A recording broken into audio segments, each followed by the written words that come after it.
चलिए शुरू करते हैं। विद्युत धारा लघु उत्तरीय प्रश्न 2022 तक के सारे 2 नंबर वाले जो भी हमारे 2 नंबर के हैं सारे के सारे क्वेश्चंस आज करेंगे। चलिए पहला क्वेश्चन हमारा क्या है, क्या रहा है, विभव मापी के 2 उपयोगों को लिखे। विभव मापी का 2 उपयोग क्या है। पहला उपयोग क्या होता है कि 2 सेलों के बीच विद्युत वाहक बलों की तुलना करने का काम करता है। क्या करता है, 2 जो हमारे सेल्स हैं, यदि एक का पता है दूसरे का नहीं पता है तो एक का यूज करके दूसरे का पता करता है। क्या चाहिए, विद्युत वाहक बल। दूसरा क्या करता है, सेल के आंतरिक प्रतिरोध को ज्ञात करता है। सेल का एक इंटरनल रेजिस्टेंस आंतरिक प्रतिरोध होता है, तो उसको छोटा वाले आर की वैल्यू को ये क्या करता है, प्राप्त करता है, ज्ञात करता है। ये हमारे 2 उपयोग हो गए। नेक्स्ट क्या रहा हमारा दूसरा नंबर क्वेश्चन, क्या 2022 में पूछा, प्रतिरोधकों के समानांतर क्रम के संयोजन को समझाए। समानांतर क्रम का मतलब क्या होता है कि हमारे पास जो रेजिस्टेंस है, प्रतिरोध है, उसके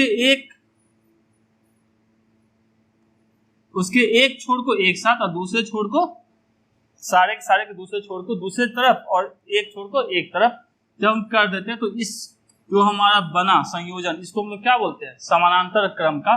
तो इस केस में हमारा क्या होता है, ध्यान में रखने वाली चीज है कि इस केस में हमारा जो विद्युत धारा है वो बदल जाती है। मतलब इसके लिए विद्युत धारा अलग, इसके लिए विद्युत धारा अलग, और तीसरे वाले के लिए, इसके लिए I1, इसके लिए I2, इसके लिए I3, तीनों के लिए अलग अलग। मतलब यह है कि I जो है हमारा जो चला है इस बैटरी से I, वो कितने के बराबर हो जाएगा, I1 plus I2 plus I3, मतलब तीनों के सम के बराबर क्या होगा, I होगा। लेकिन क्या यहाँ नहीं बदलेगा, वो यहाँ नहीं बदलने वाला कौन है, जो यहाँ से यहाँ तक के लिए जो विभवांतर है, ठीक है, भी, वो नहीं बदलने वाला। इसके लिए भी विभवांतर वही रहेगा जो इसके लिए रहेगा, जो इसके लिए रहेगा। मतलब याद रखोगे जब समानांतर क्रम की बात करते हैं उसमें धारा बदलती है, जैसा प्रतिरोध रहेगा वैसे उसके हिसाब से उस पर धारा जाएगी।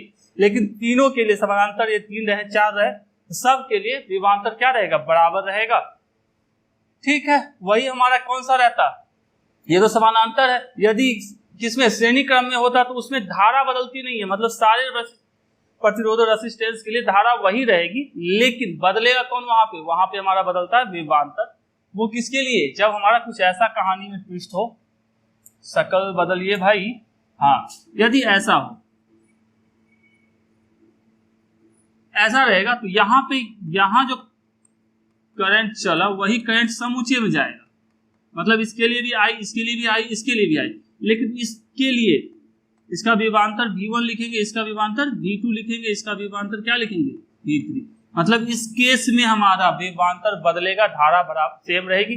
जबकि जब समानांतर की बात करें तो वहां पे धारा बदलेगी, विभवांतर सेम रहेगा। चलिए अब क्या लिखे हैं, समानांतर क्रम संयोजन में सभी प्रतिरोधों के एक सिरे को क्या किया जाता है, एक बिंदु A के साथ जोड़ देते हैं तथा सभी प्रतिरोधों के दूसरे सिरे को दूसरे बिंदु B के साथ जोड़ देते हैं। दूसरा बिंदु यहाँ कौन सा है, इसके साथ जोड़ देते हैं, तो प्रतिरोधों के इस संयोजन को समांतर क्रम संयोजन कहते हैं। आसान था। अब इसमें क्या था, प्रत्येक प्रतिरोध में विभवांतर समान होता है। अभी जस्ट बोले थे भी सबके लिए क्या होगा, समान होगा, और उससे गुजरने वाली धारा भिन्न होगी। मतलब एक से I1, दूसरे से I2, तीसरे से I3 गुजरेगा। तो भावनाओं को उम्मीद करते हैं समझ रहे हैं। यदि अच्छा लगता है तो भैया अपने दोस्तों के साथ शेयर भी किया कीजिए और थोड़ा कमेंट भी कर दीजिए, जिससे हौसला मिलता है। चलिए इसको आप लिख सकते हैं कंप्लीट। चलिए आगे बढ़ो भाई। हाँ, दूसरा क्या कह रहा है, राइट, नारंगी और पीले रंगों के लिए कार्बन प्रतिरोध का कलर कोड लिखे। किसके लिए, पीला के लिए और नारंगी के लिए। तो ये तो आप जानते हो, एक बार और बात कर चुके। B B Roy of Great Britain has very good wife, याद ही कर लो, बहुत क्वेश्चन इधर रेगुलर पूछा जा रहा है। तो इसके लिए टेबल भी आपको एक बार और दिखा चुके हैं। इसमें किसके लिए पूछा जा रहा है, नारंगी, खाने वाला नहीं। मतलब ये है नारंगी, इसका कोड कितना है, 3, तो लिखेंगे नारंगी के लिए 3, और पीला पीला पीला पीला पीला, ये है पीला, इसके लिए कितना है, 4, तो 3 और 4 आंसर। याद रखने के लिए इसको याद रखे, कलर याद कर सकते हैं इसके हिसाब से, और इसके डिजिट जो हमारे हैं, अंक जो है वो 0 से शुरू होकर 9 तक चलने वाले हैं। तीसरा हो गया अपना चौथा क्या कह रहा है, कार्बन प्रतिरोधों के कलर कोड से आप क्या समझते हैं। अब कार्बन प्रतिरोध जो होते हैं, रेसिस्टेंस जो होते हैं, उसमें ऐसे कलर्स बने होते हैं, कभी आप प्रैक्टिकली देखोगे तो उसमें कलर्स बने होते हैं। तो इससे क्या मतलब, इसका सीधा सीधी मतलब होता है कि वो उसके प्रतिरोध को बताता है कि वो कार्बन प्रतिरोध जो है वो हमारे उसकी प्रतिरोधकता क्या, प्रतिरोध क्या है उसका, मतलब कितना रेसिस्टेंस है उसका, इस चीज को बताता है। क्यों? क्योंकि भैया बहुत सारे आज के डेट में इलेक्ट्रॉनिक्स आइटम्स हैं और इलेक्ट्रिकल आइटम्स है, उसमें हम क्या करते हैं, बहुत वैरायटी के क्या करते हैं, रेसिस्टेंस को यूज करते हैं। तो रेसिस्टेंस अलग अलग होंगे, उसका मान भी अलग अलग होगा, तो मान अलग अलग होगा तो क्या होगा, उसको अलग तरीके से या लिख दो या कलर कोडिंग कर दो। तो कलर कोडिंग हम लोग बात कर रहे हैं, तो नॉर्मली रेसिस्टेंस के ऊपर लिखा नहीं जाता है, क्या किया जाता है, कलर कोडिंग की जाती है। तो कह सकते हैं कार्बन प्रतिरोध के मान को प्रदर्शित करने के लिए एक कलर कोड या वर्ण कोड का प्रयोग किया जाता है, जिसे क्या बोलते हैं, कार्बन प्रतिरोध का कलर कोड कहते हैं। इन पट्टियों पर विभिन्न कलर होते हैं, देख रहे होगे, रंग बिरंगे हैं, ठीक है, जिसके अनुसार ही क्या कहते हैं, इस पर प्रतिरोध की मात्रा का पता चलता है, इसका रेसिस्टेंस कितना है। अब जैसे इसमें कितने कलर दिख रहे हैं, हम लोग को 4 ही पढ़ना है। पहला को चलिए हम ए माने, दूसरे को बी माने, तीसरा सी और चौथा को डी। तो पहला जो और दूसरा जो होता है हमारा, पहली पट्टी ए और दूसरी पट्टी किधर गई, और दूसरी पट्टी बी हमको क्या बताता है, प्रथम सार्थक अंक और द्वितीय सार्थक अंक को बताता है। मतलब ए और बी, पहला जो कलर है दूसरा जो कलर है, ये दोनों क्या होते हैं, पहले और दूसरे सार्थक अंक को बताता है। तथा तीसरी पट्टी किसको बताता है, दशमलव गुणांक को प्रदर्शित करता है। और चौथी पट्टी क्या होती है, वो हमारी सहनशीलता या सहन क्षमता को दर्शाता है। मतलब ये हमारा किसको, ये चारों हमारे मिलके क्या बनाते हैं, रेसिस्टेंस की वैल्यू बताते हैं। तो उसको लिख सकते हैं, किसी का भी रेसिस्टेंस लिखना हो तो ए बी इंटू सी, ए कौन सा, पहला वाला ए, दूसरा वाला बी, तीसरा वाला सी, चौथा वाला D, plus minus d% ohm. तो ये क्या बताएगा, रेसिस्टेंस की वैल्यू को बताएगा, ठीक है।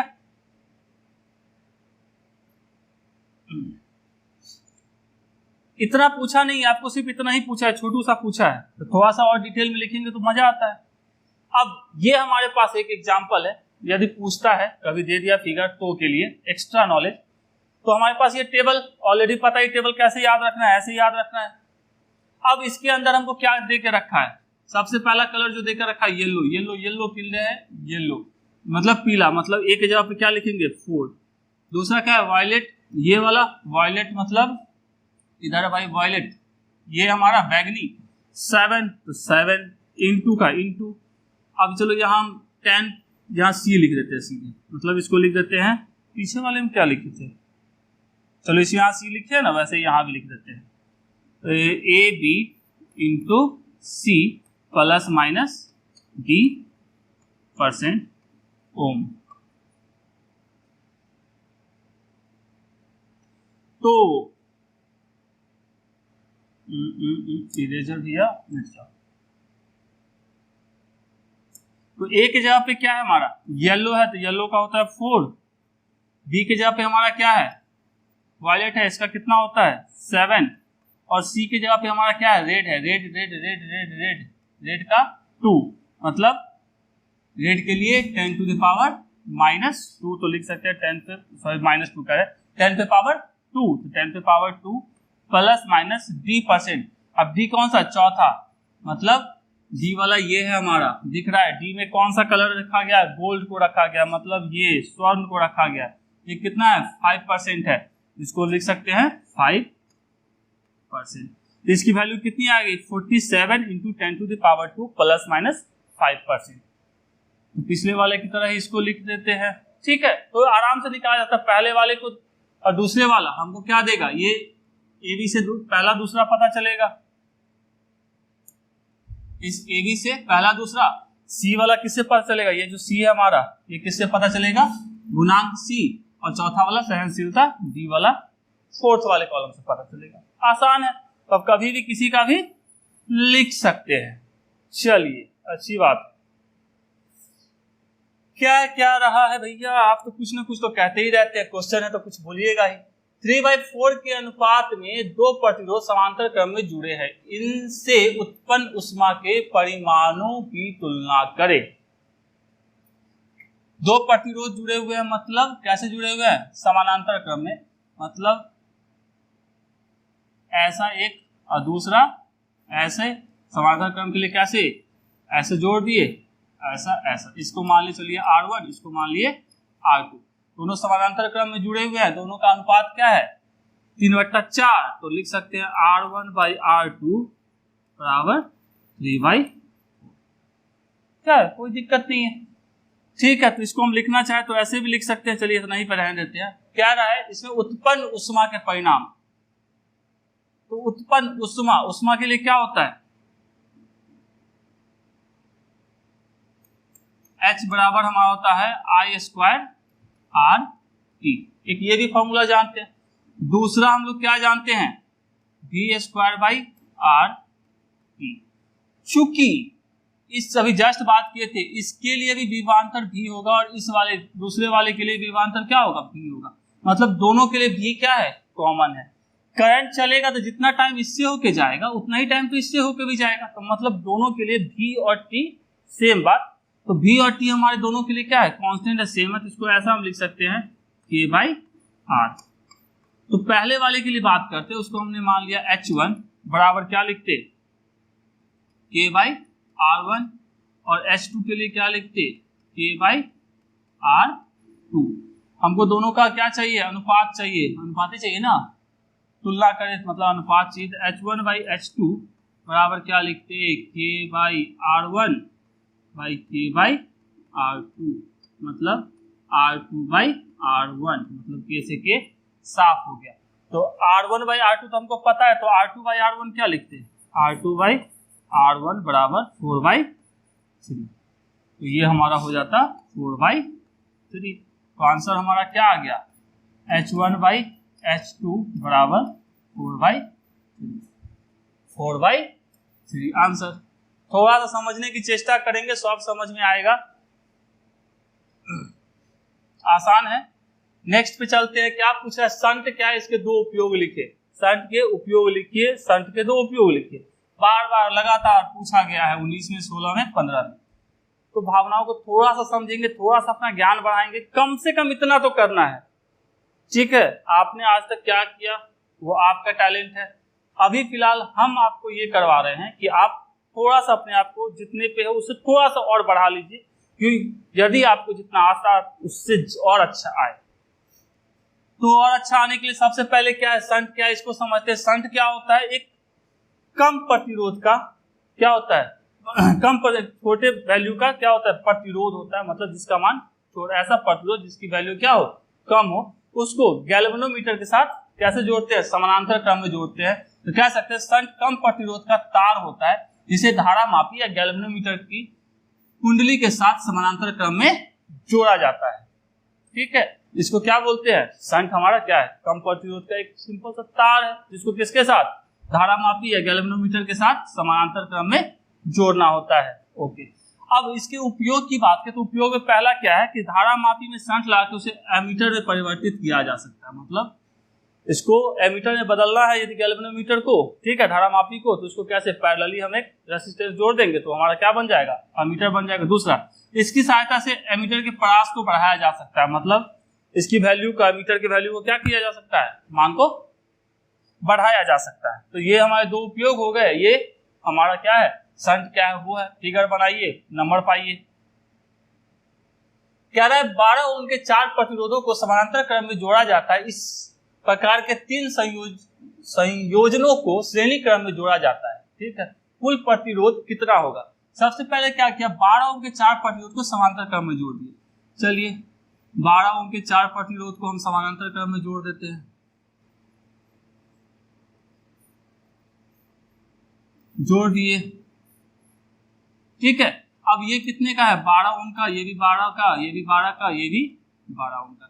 इस चारों का समतुल्य प्रतिरोध क्या होगा यदि निकालेंगे ये चूंकि क्या समानांतर में है तो R P is equal to 1 by क्या होता है formula R1 plus 1 by R2 plus 1 by R3 और चूंकि 4 है तो R4। तो इसको लिखते तो 1/12 प्लस 1/12 प्लस 1/12 प्लस 1/12 ये लिखते तो क्या लिखते 4/12 बराबर RP। तो RP बराबर ये कट गया 3, तो ये 3 ओम। मतलब इस चारों की जगह पे यदि हम एक सिंगल यूज करते वो कितने के बराबर होता, 3 ओम का। तो कह रहा है ऐसे जो चार जुड़े हुए हैं ऐसे इनके जैसे 3 को श्रेणी क्रम में जोड़ा गया।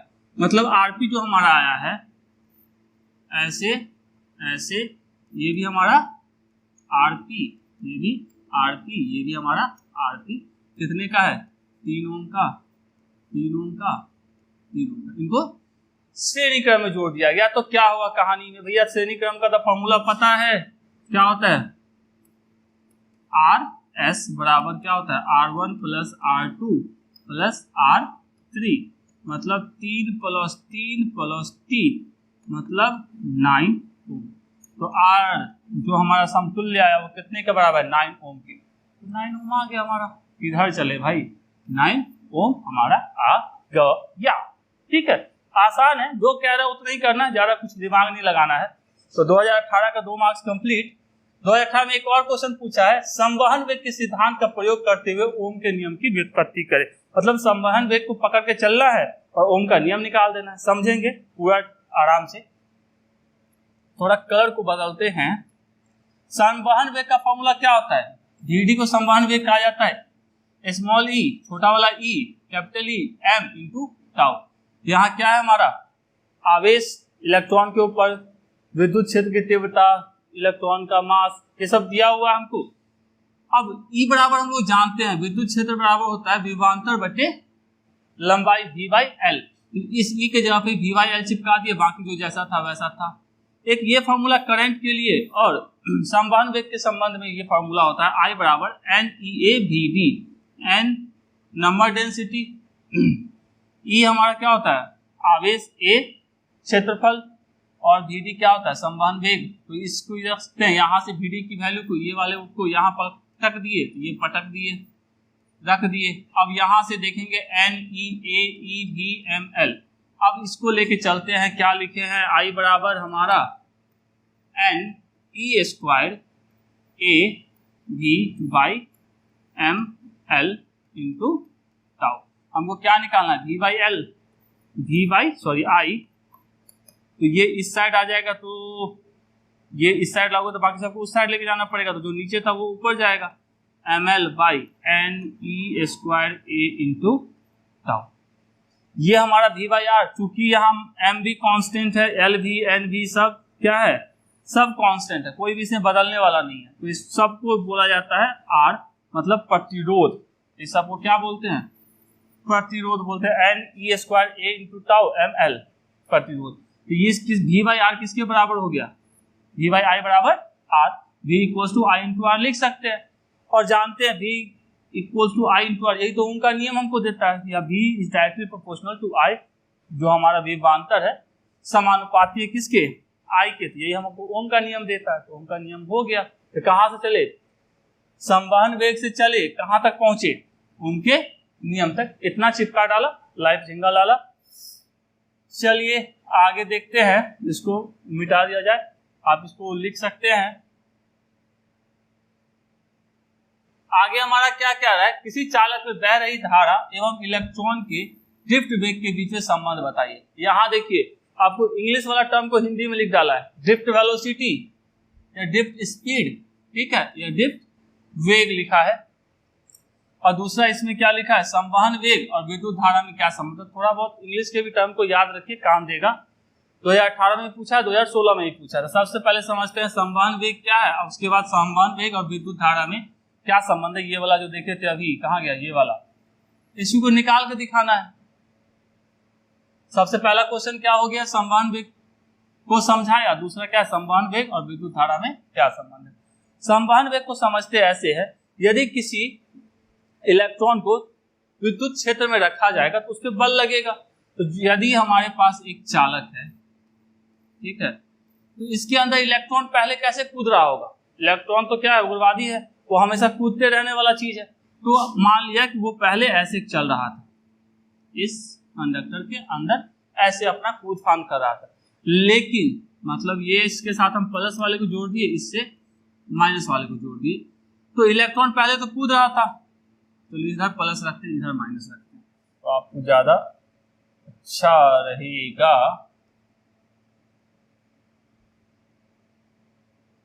इधर माइनस रखते हैं। तो जो इलेक्ट्रॉन है इसके ऊपर बल किस तरफ लगेगा? इलेक्ट्रॉन हमेशा विद्युत क्षेत्र की दिशा के विपरीत गति करती है, मतलब इसमें विद्युत क्षेत्र की दिशा किस तरफ होगी? प्लस से माइनस, मतलब इस तरफ ई। तो ये इलेक्ट्रॉन किस तरफ चलेगा? इस तरफ चलेगा, विद्युत क्षेत्र की दिशा के विपरीत। तो जब इसके ऊपर बल लगेगा तो ये थोड़ा सा तो क्या करेगा, अपनी जगह से हिलेगा ना, चलने का तरीका उसका बदलेगा। तो अब ये ऐसे ना चल के कैसे चलना शुरू किया, इस वाले रास्ते को पकड़ के चला। तो यहाँ पे क्या हो गया, थोड़ा सा ये आगे खिसका, थोड़ा सा ड्रिफ्ट हो गया। इसी को कहा जाता है इसका क्या, संवहन वेग। तो क्या सकते, जब किसी चालक के सिरों के बीच विभवांतर आरोपित किया जाता है, मतलब प्लस और माइनस के साथ जोड़ दिया जाता है, तो मुक्त इलेक्ट्रॉन निम्न विभवांतर से उच्च विभवांतर की ओर गति करते हैं, मतलब निगेटिव से पॉजिटिव की तरफ गति करते हैं। इलेक्ट्रॉन के इस निश्चित एक दिशीय गति को संवहन वेग कहते हैं। और संवहन वेग का हमारा फॉर्मूला क्या होता है, Vd = -e τ/m। अब चूंकि पहले हमने माइनस नहीं रखा था, क्यों नहीं रखा था, क्योंकि देखिएगा ये हमारा जो है विद्युत क्षेत्र और ये हमारा क्या है, संवहन वेग। इलेक्ट्रॉन चल किधर रहा है, इधर चल रहा है, ठीक है। और विद्युत क्षेत्र क्या है, इसके उल्टी दिशा में। तो दोनों को यदि बराबर करना होगा तो क्या करेंगे, माइनस से गुना करेंगे। इसकी वजह से हमने यहाँ पे माइनस लगा दिया। भावनाओं को समझ रहे हैं, अच्छी बात है। इसमें ई क्या है हमारा, विद्युत क्षेत्र, ई इलेक्ट्रॉन के आवेश, और एम क्या होता है हमारा, इलेक्ट्रॉन का द्रव्यमान। चलिए अच्छी बात है, समझ रहे हैं भावनाओं को, थोड़ा सा समझिए, थोड़ा सा समझिए, ज्यादा एग्जाम में लिख के आइए, बहुत अच्छा लगेगा। नेक्स्ट हमारा क्या क्या है, संवहन वेग और विद्युत धारा में क्या संबंध है, मतलब क्या संबंध है। अच्छा चलिए, तो दोनों में हमको संबंध, ये अभी कुछ देर पहले ही इसको हम यूज किए हैं। अब देखते हैं संबंध क्या है। सबसे पहले जो हमारे पास चालक है उसके बारे में कुछ बात कर लेते हैं। माना कि किसी चालक का अनुप्रस्थ काट का क्षेत्रफल a है। अनुप्रस्थ काट का मतलब क्या होता है, ये जो उसका होता है, जब काटेंगे तो जो एरिया निकलेगा उसी को अनुप्रस्थ काट कहते हैं, जिसका वैल्यू कितना देकर रखा है, a है। तथा इससे होकर मुक्त इलेक्ट्रॉन संवहन वेग Vd से t समय में चालक को पार कर जाती है। मतलब Vd वेग के साथ मुक्त इलेक्ट्रॉन t समय में क्या करती है, इसको पार कर जाती है। अच्छी बात है। तो इसकी लंबाई क्या होगी, हम लोग जानते हैं वेग बराबर क्या होता है,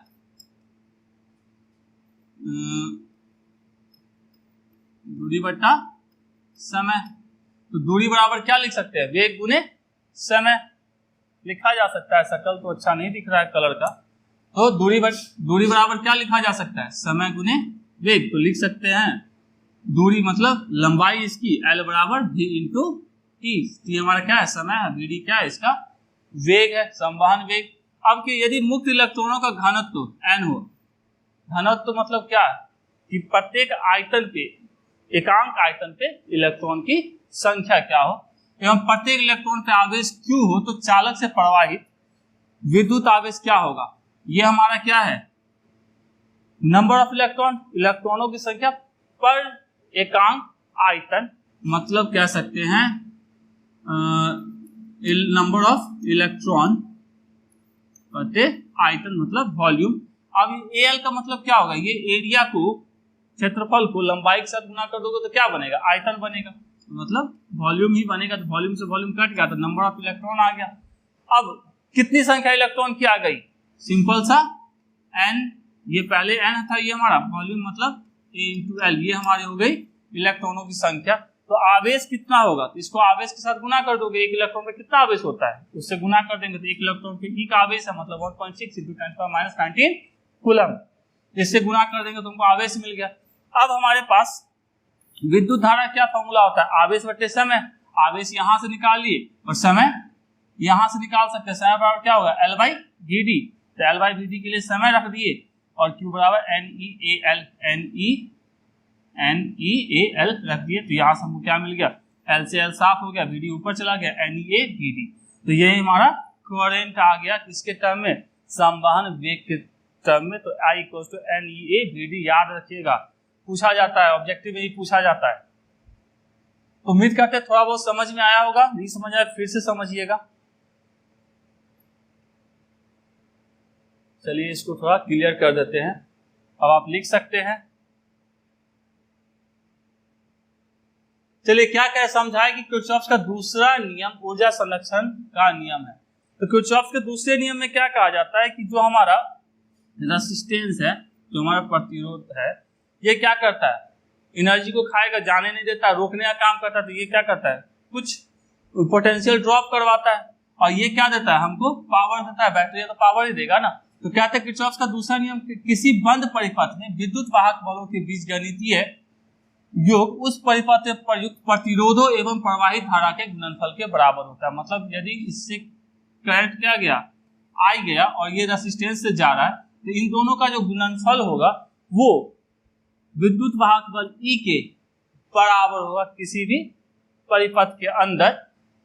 ये हमारा क्या कहता है, किरचॉफ का दूसरा नियम कहता है। तो कह सकते हैं अतः स्पष्ट है कि बंद परिपथ में प्रयुक्त प्रतिरोधों के सिरों के बीच उत्पन्न विभवांतर विद्युत वाहक बल के स्रोत के कारण है। जो यहाँ पे जो हमारा इनसे सिरों के बीच में है, प्रतिरोधों के सिरों के बीच में जो विभवांतर है वो किसके कारण है, इसके कारण। यदि ये नहीं होता, ये मतलब आपको विद्युत वाहक बल नहीं होता, तो उसके बीच में विभवांतर कहाँ से आता। तो ये उसको दे रहा है, मतलब क्या है इसका स्रोत के कारण। अतः यह ऊर्जा संरक्षण के सिद्धांत का समर्थन करता है। यदि ये नहीं होता तो वो कहाँ से आता। तो ऊर्जा संरक्षण का सिद्धांत क्या कहता है कि ऊर्जा का न तो निर्माण किया जा सकता है, विनाश किया जा सकता है। तो मतलब इसमें इलेक्ट्रॉन जो कूदा वो किसके कारण कूदा, इस बैटरी के कारण कूदा। तो वही है हमारा। अब इसके लिए लिखते तो यहां से लिख सकते थे, ये किसके बराबर होगा, बैटरी कितना दिया, इतना पोटेंशियल डिफरेंस। ये भी हमारा IRV हमारा क्या है, पोटेंशियल ड्रॉप रेसिस्टेंस में।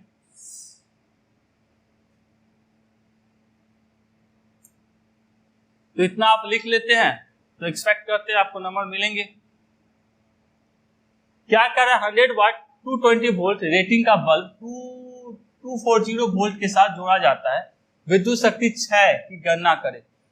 तो हमारे पास क्या दे के रखा है, 100 वाट। मतलब हम लोग जानते हैं P बराबर क्या होता है, अभी जस्ट देखे थे V²/R पढ़े हैं। तो यहां से हमको R बराबर क्या लिखा जा सकता है, V²/P। और V की वैल्यू कितनी दी गई, 220 वोल्ट, मतलब 220 का स्क्वायर, और P की वैल्यू कितनी दी गई, 100 वाट। तो 100 इसको सॉल्व करेंगे तो कितना हो जाएगा, कितना होगा भाई, ये सॉल्व करके 11 का 484 ओम। ये हमको क्या निकल गया, इसका रेसिस्टेंस निकल गया। तो क्या रहा है हमारा 240 के साथ जब जोड़ा जाएगा तो इसमें विद्युत शक्ति 6 की गणना करें तो विद्युत शक्ति कितना होगा, 6। तो P इक्वल्स टू क्या जानते हैं, जस्ट यूज किए V²/R। V की वैल्यू कितनी आई, दे के रखा 240 का स्क्वायर, और हमारा R की वैल्यू कितनी अभी जस्ट निकालें 484। इसको जब करोगे तो ये आ जाएगा हमारा 11 कितना वाट। जब 240 के साथ जुड़ा था कितना आया है, 119 आया वाट। जब हमारा 220 के साथ जुड़ा हुआ तो कितना था, 100 वाट था। तो दोनों में विद्युत शक्ति का 6 कितना हो जाएगा, मतलब 119 -100 बराबर 19 वाट का क्या होगा, यहाँ पे 6 होगा। आसान है, एक ही फॉर्मूला 2 बार 2 तरीके से यूज किया गया है। तो हमारा 19 वाट आंसर हो जाएगा। विद्युत नेटवर्क के लिए किरचॉफ के दोनों नियमों को लिखिए। तो लिखते हैं, पहला नियम किसके पर, सबसे पहले देखो ये क्वेश्चन हमेशा आता है बार बार, आवेश के संरक्षण के सिद्धांत पर आधारित है। तो पहला नियम को लिखते हैं, किरचॉफ के प्रथम नियम को क्या बोला जाता है, धारा नियम या संधि नियम भी बोलते हैं, ध्यान में रखोगे। और ये किसके आवेश के संरक्षण पर आधारित है, बार बार ऑब्जेक्टिव में पूछा गया है। तो भावनाओं को हमारी समझिए, इसको ध्यान में रखिए कि प्रथम नियम आवेश संरक्षण के सिद्धांत पर आधारित है। ये क्या कहता है हमारा, इस नियम के अनुसार किसी विद्युत परिपथ में संधि पर मिलने वाली समस्त धाराओं का बीजगणितीय योग शून्य होता है। मतलब जो आ रहा है यदि उसको पॉजिटिव मानते हैं, जो जा रहा है उसको निगेटिव मानते हैं, तो सबको यदि जोड़ा जाएगा तो सब किसके बराबर हो जाएगा, शून्य के बराबर हो जाएगा। तो जो आ रहा है, मतलब I1 देखो आ रहा है, I1 आ रहा है, और कौन आ रहा है भैया, I4 भी आ रहा है। तो दोनों का I1 और I4 प्लस, और जो जा रहा है मतलब कौन जा रहा है, ये येलो जा रहा है, तो येलो वाले को माइनस माइनस माइनस, सबको जोड़ेंगे तो किसके बराबर होगा, शून्य के बराबर होगा। तो यहां से लिख सकते हैं जितना आ रहा है उतना ही जाएगा भी, मतलब जितना आएगा, ठीक है, धरती पे जितने लोग आएगा भी, मतलब जितना आएगा, ठीक है, धरती पे जितने लोग आएंगे उतने जाएंगे भी, ऐसा कुछ नहीं है, जनसंख्या हमारी बढ़ती जा रही है। अब चिन्ह परिपाटी की बात करें तो क्या, संधि की ओर आने वाली धाराओं को धनात्मक मानते हैं और संधि से दूर जाने वाली धाराओं को ऋणात्मक। जैसे यहाँ जो दूर जा रही थी I2 क्या था, इस संधि बिंदु से क्या जा रहा था, दूर जा रहा था, तो इसको निगेटिव माने, और जो I1 क्या था, आ रहा था, तो इसको क्या माने, पॉजिटिव माने, धनात्मक माने।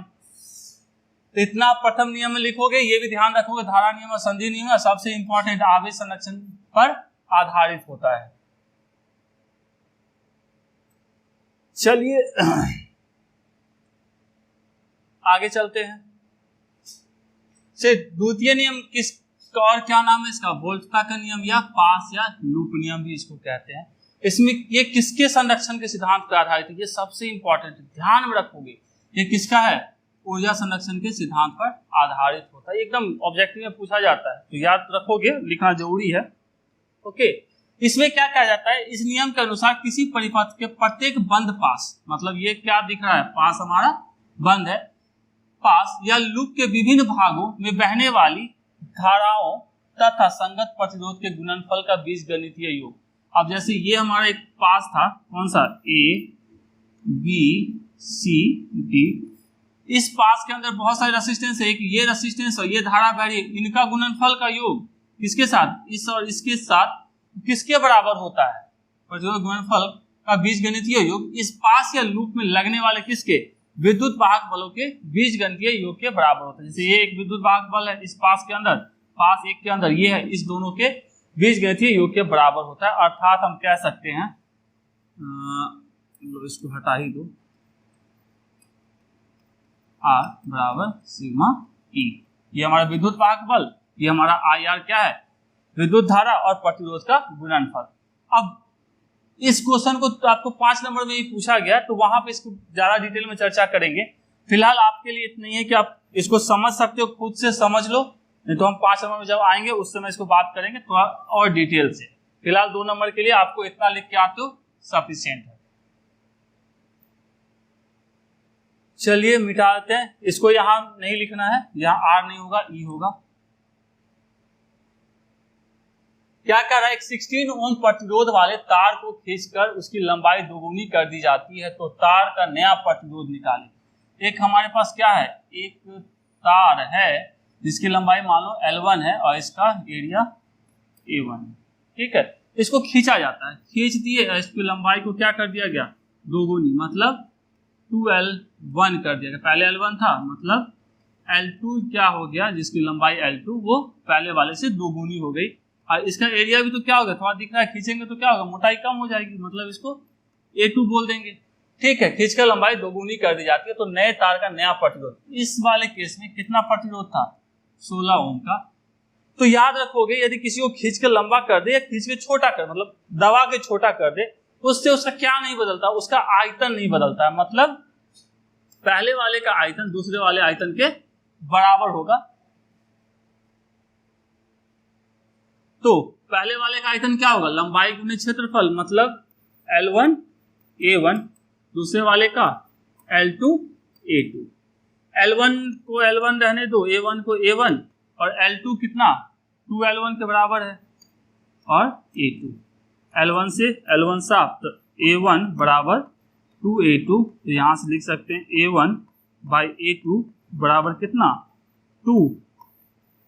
और दूसरा हमको क्या पता था, L2 बराबर 2L1, तो L2 बाई L1 बराबर कितना 2, ये भी हमको पता है। चलिए अच्छी बात है। अब प्रतिरोध का फॉर्मूला क्या होता है, प्रतिरोध ही पूछा जाए, नया प्रतिरोध, तो प्रतिरोध का फॉर्मूला क्या होता है, ये हमारा होता है। तो यदि हम R1 लिखते तो क्या लिखते, L1 बाई A1, और R2 लिखते तो क्या लिखते, L2 बाई A।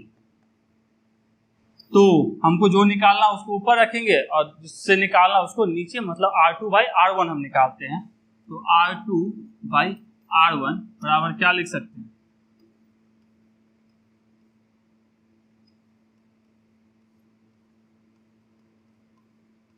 इतना, ये से ये साफ। तो R2 बाई R1 बराबर क्या लिखा जा सकता है, L2 by L1 into A1 by A2। अब L2 बाई L1 हमारा कितना दिया है 2, और A1 बाई A2 भी हमको कितना पता है 2, तो इसको 2 इंटू 2 मतलब 4।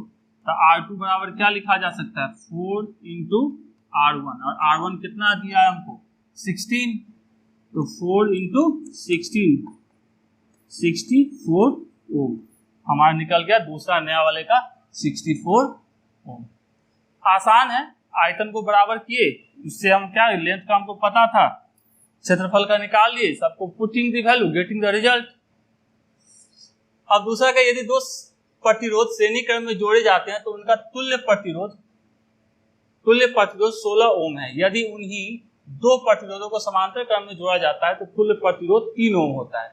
उनका अलग अलग प्रतिरोध निकाले। सबसे पहले क्या कहा जा रहा है, ये दो श्रेणी क्रम में जोड़े जाते हैं, मतलब श्रेणी क्रम का मतलब क्या होता है, ऐसा,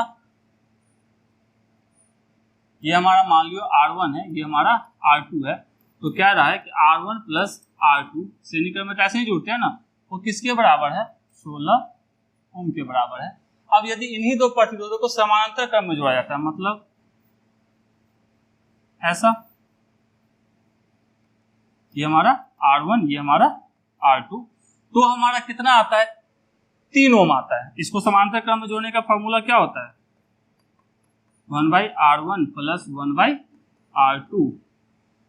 तो इसको और लिखते तो क्या लिखते R1 plus R2 divided by R1 R2।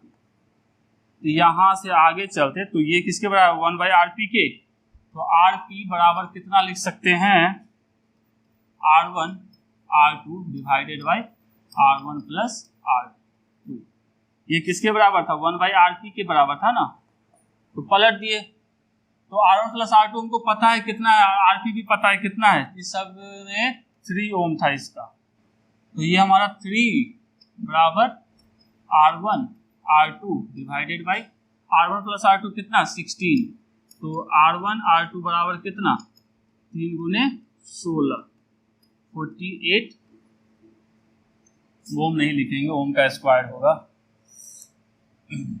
चलिए इतना ही से काम चलाते हैं, ठीक है। अब हमको R1 इंटू R2 पता चल गया, R1 प्लस R2 पता है, अब हमको निकालना है दोनों को अलग अलग। तो एक फॉर्मूला कभी देखे होगे या खुद भी देख सकते हैं, R1 माइनस R2 का स्क्वायर को हम ये लिख सकते हैं R1 प्लस R2 का whole square minus 4R1 R2, ये लिखा जाता है। तो खोलोगे तो वापस ये आ जाएगा। तो R1 प्लस R2 क्या है 16 है, तो 16 का square minus 4 into R1 into R2 कितना 48। तो इसको सॉल्व करेंगे तो 16 का स्क्वायर क्या होता है भैया, क्वेश्चन नंबर 14 का थोड़ा सा बताइए। 16 का स्क्वायर हो जाता है 256 और ये हो जाता है 192। इसको घटाएंगे तो कितना आ जाएगा 4 और ये हो गया 6, तो हमको R1 माइनस R2 का होल स्क्वायर कितना आ गया 64, तो R1 माइनस R2 बराबर कितना 8। तो हमको एक ये पता है R1 प्लस R2 और ये दूसरा, तो इक्वेशन 1 को जोड़ दिए इक्वेशन 2 के साथ, तो मतलब क्या R1 प्लस R2 बराबर कितना है यहाँ से 16 और R1 माइनस R2 बराबर कितना है 8, जोड़ दिए, ये इसके साथ कट गया था 2R1 बराबर 24, तो यहाँ से हमारा आ गया 2R1 बराबर 24, तो R1 बराबर कितना 12। एक आंसर हमारा ये। दूसरा निकालने के लिए क्या कर सकते हैं, इस दोनों में से किसी में भी कुछ भी पुट करेंगे, इसमें से पुट कर दो R1 की वैल्यू या इसमें R1 की वैल्यू पुट कर दो, चलो इसी में पुट कर देते हैं। तो R2 बराबर क्या लिखा जा सकता है 16 माइनस R1, 16 माइनस 12 बराबर 4 ओम। ये किसकी वैल्यू हो गई? R2 की। तो R1 12 और R2 4 ओम। आसान था, थोड़ा सा लंबा गया, 2 नंबर में इतना अच्छा पूछा है, चलिए खुश हो जाइए, अच्छा है। ठीक है, आगे बढ़ते हैं। अगला क्या कह रहा है? फ्यूज तार के 2 विशेष अभिलक्षण, मतलब फ्यूज तार जो हमारा दिख रहा होगा यहाँ, ठीक है, ये क्या जो बीच में लगा है इसी को क्या कहते हैं? फ्यूज तार कहते हैं। यहाँ भी दिख रहा होगा जो फ्यूज तार है लगा हुआ है। तो इसके बारे में 2 गुण पूछा जा रहा है। तो सबसे पहले क्या होना चाहिए? इसका गलनांक कम होना चाहिए। इसका मतलब है कि करंट यदि ज्यादा पास करेगा तो तुरंत क्या हो जाए? गल जाए, मतलब टूट जाए। कंपलसरी चीज है। दूसरा क्या रहा है? इसका प्रतिरोध कम होना चाहिए। कम क्यों होना चाहिए? यदि इससे तो धारा को पास करना है, यदि ये धारा को रोकने का काम करेगा तब तो दिक्कत है ना। इसको क्या होना चाहिए? इसका प्रतिरोध को कम होना चाहिए कि आसानी से ये करंट को पास होने दे। तो कह सकते हैं इसका प्रतिरोध कम होना चाहिए। 16 में क्या कह रहे हैं? दिए गए परिपथ में आई का मान बताइए, मतलब इस बहादुर का मान बताना है। अभी जस्ट पढ़े हैं पहला नियम से, जो आवत है वो जावत है।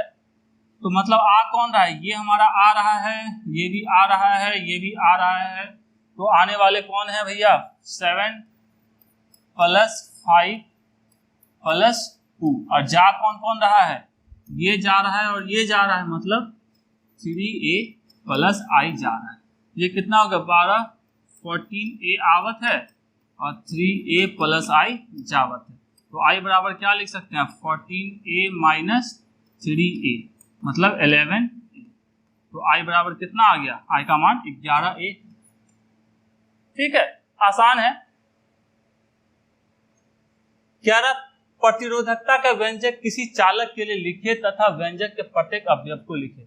सिर्फ हमसे ये पूछा जा रहा है प्रतिरोधकता का व्यंजक लिखने के लिए, मतलब ये सीधा सीधी पूछा गया और बोल रहा है कि इसमें जो भी चीजें को यूज किया गया है वो क्या है। तो प्रतिरोधकता सबसे पहले समझते क्या होता है कि प्रतिरोधकता किसी पदार्थ का वह गुण है जिसके कारण वो इलेक्ट्रॉन के प्रवाह को रोकता है या विद्युत धारा के प्रवाह को रोकने की कोशिश करता है, वही उसका क्या कहलाता है? प्रतिरोधकता कहलाता है।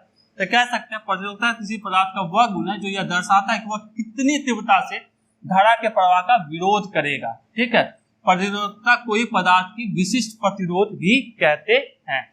ये तो पढ़े होगे बार बार, R = L/A। तो यहां से हमको प्रतिरोधकता चाहिए तो क्या लिख सकते हैं? ये दाएं बाएं करोगे RA/L, ये प्रतिरोधकता हो गया। R क्या होता है? इसके अंदर R क्या होता है? प्रतिरोध। कहां गया? प्रतिरोध R होता है। A क्या होता है? अनुप्रस्थ काट का क्षेत्रफल। L क्या है हमारा? चालक की लंबाई। और कुछ बचा क्या? कुछ नहीं बचा। अब रह गया, चलिए अब थोड़ा सा ज्ञान को बढ़ाते हैं। इसका मात्रक क्या होगा?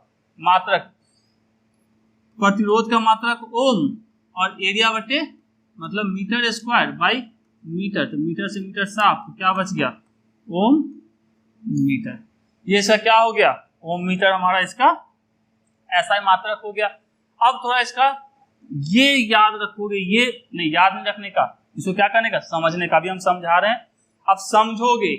ठीक है, क्या है कि बार बार पूछा जाने वाला चीज है कि इसका विमीय सूत्र क्या होगा। ये इसका क्या है? विमीय सूत्र है। और तो निकालना जानते रहोगे तब तो बना डालोगे।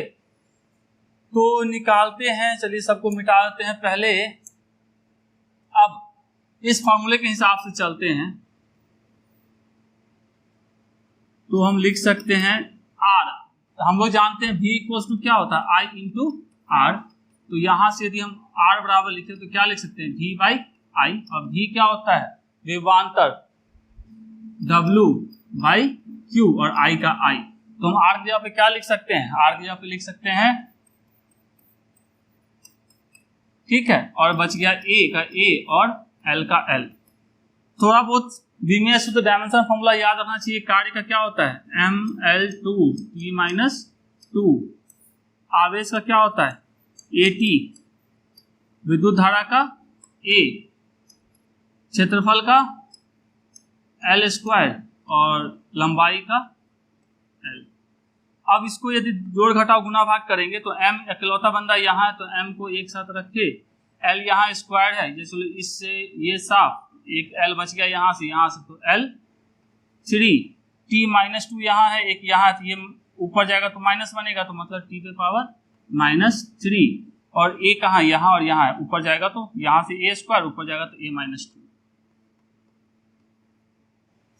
ये हमारा कितना आसानी से बन गया। तो थोड़ा बहुत याद रखने की चीज है, इतना लंबा लंबा डाउट हो जाता है ना, कहाँ -2 था, कहाँ 3 था, उससे अच्छा क्या है कि आप उसको थोड़ा सा समझ लीजिए। चलिए, अच्छी बात है। चलिए, ये क्वेश्चन क्या कह रहा है, 12 ओम के प्रतिरोध वाले तार को खींचकर उसकी लंबाई दोगुनी कर दी जाती है तो तार का नया प्रतिरोध। इससे पहले भी एक क्वेश्चन इसी के ऊपर देखे थे, दोगुनी जब कर दी गई थी तो एक इक्वेशन हम लोग निकाले थे, R2 बराबर 4R1 का। तो इसी जो निकाले तो उस पूरे प्रोसेस को करके लाना यहाँ तक, उसके बाद चिपका देना है क्या, R1 की वैल्यू कितनी दी गई है, 12, तो 12 चौक 48 ओम, 48 ओम। कितना इजी से। तो यहाँ तक पहले आपको जैसे पिछले वाले क्वेश्चन में बताए थे, यहाँ तक खींच के लाना, उसके बाद इसको चिपकाना है। क्या कह रहे, प्रतिरोधकता क्या है, इसका ऐसा ही मात्रक लिखे, किसी प्रारूपी अर्धचालक के लिए तापमान में परिवर्तन के साथ प्रतिरोधकता के बदलाव का ग्राफ प्रदर्शित कर। इतना सारा चीज पूछा। प्रतिरोधकता भी जस्ट बात किए थे, क्या होता था, प्रतिरोधकता किसी पदार्थ का वह गुण है जो यह दर्शाता है कि वह कितनी तीव्रता से धारा का प्रवाह का विरोध करेगा। प्रतिरोधकता को ये पदार्थ का क्या कहते हैं, विशिष्ट प्रतिरोध भी कहते हैं। ये फॉर्मूला हम लोग देखे, प्रतिरोधकता क्या है, इसका जस्ट देखे मात्रक कैसे निकलता है, विमीय सूत्र कैसे निकलता है, ठीक है। तो यहाँ तक। अब अर्धचालक की बात करता है। अर्धचालक के केस में देखोगे, जो ही ताप बढ़ा, यहाँ मान लो 10 डिग्री है तो इसकी वैल्यू कितनी आई, इतनी आई, और ताप बढ़ाए तो ये कितना मिला, प्रतिरोधकता कम हो गई, और ताप को बढ़ाए तो प्रतिरोधकता और कम, और ताप को बढ़ाए प्रतिरोधकता और कम। तो मतलब है ताप के बढ़ने से प्रतिरोधकता क्या होती है, कम होती है। तो कह सकते हैं तापमान के साथ अर्धचालक की प्रतिरोधकता कम हो जाती है। इतना ध्यान रखेंगे आराम से। एक छोटा सा ग्राफ है, ये सब तो पहले ही, अभी इससे पहले ही क्वेश्चन में कर चुके हैं, तो इसको अच्छे से लिखेंगे। 2009 में पूछे हुए 2 मार्क्स में। नेक्स्ट हमारा क्या कह रहा है कि विभव मापी के सिद्धांत को लिखे, 2 प्राथमिक सेलों के विद्युत वाहक बल की तुलनात्मक अध्ययन हेतु प्रयुक्त परिपथ आरेख खींचे। विभव मापी क्या होता है, इसका सिद्धांत क्या कहता है, किसी समान अनुप्रस्थ काट वाले चालक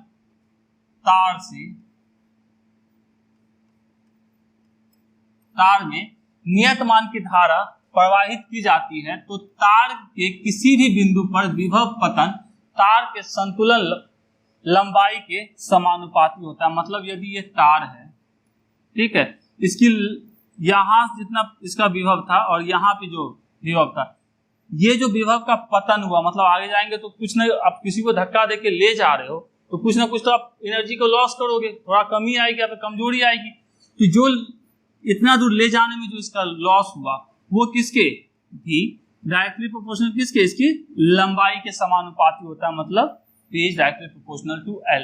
अब क्या रहा है, इसका तुलनात्मक अध्ययन है तो प्रयुक्त परिपथ का आरेख खींचे। तो परिपथ का आरेख खींचेंगे ऐसा कुछ, ये हमारे क्या है, सेम क्वेश्चन आपको 5 नंबर में ही पूछे हुए डिटेल में, उस समय और अच्छे से चर्चा करेंगे। 2 हमारे क्या है, विद्युत सेल लगे हुए हैं, E1 और E2। इसका जब तुलना करने के लिए ऐसा कुछ ग्राफ बनेगा और डिटेल में हम लोग कहाँ देखेंगे, 5 नंबर वाले में इसको देखेंगे। चलिए, अच्छी बात है। 21 नंबर क्या रहा है, एक विद्यार्थी भूल से वोल्ट मीटर को परिपथ में श्रेणी क्रम में तथा अमीटर को समानांतर क्रम में जोड़ देता है, इसका परिणाम क्या होगा। अब वोल्ट मीटर हमेशा कैसे जुड़ता है, वोल्ट मीटर हमेशा समानांतर जुड़ता है, जबकि अमीटर कैसे जुड़ता है, श्रेणी क्रम में जुड़ता है। और एमीटर का जो रेसिस्टेंस होता है वो कम होता है, वोल्ट मीटर का रेसिस्टेंस क्या होता है, ज्यादा होता है। ये ध्यान में रखिए। तो कह सकते हैं वोल्ट मीटर में उच्च प्रतिरोध होता है, और जब इसे श्रेणी क्रम में जोड़ा जाता है तो यह परिपथ को क्या करे, जाने वाली धारा को कम कर देगा। अब उच्च ज्यादा आपको रोकने वाले बहादुर है तो आप धीरे जाओगे ना, कम जाओगे।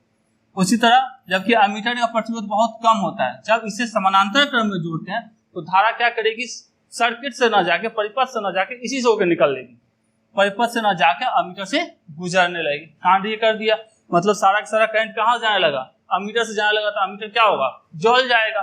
तो कह सकते हैं यदि एक विद्यार्थी भूल से वोल्ट मीटर को परिपथ में श्रेणी क्रम में तथा एमीटर को समांतर क्रम में जोड़ देता है तो ऐसी स्थिति में युक्ति जल सकती है, आग लग जाएगा, ब्लास्ट हो जाएगा।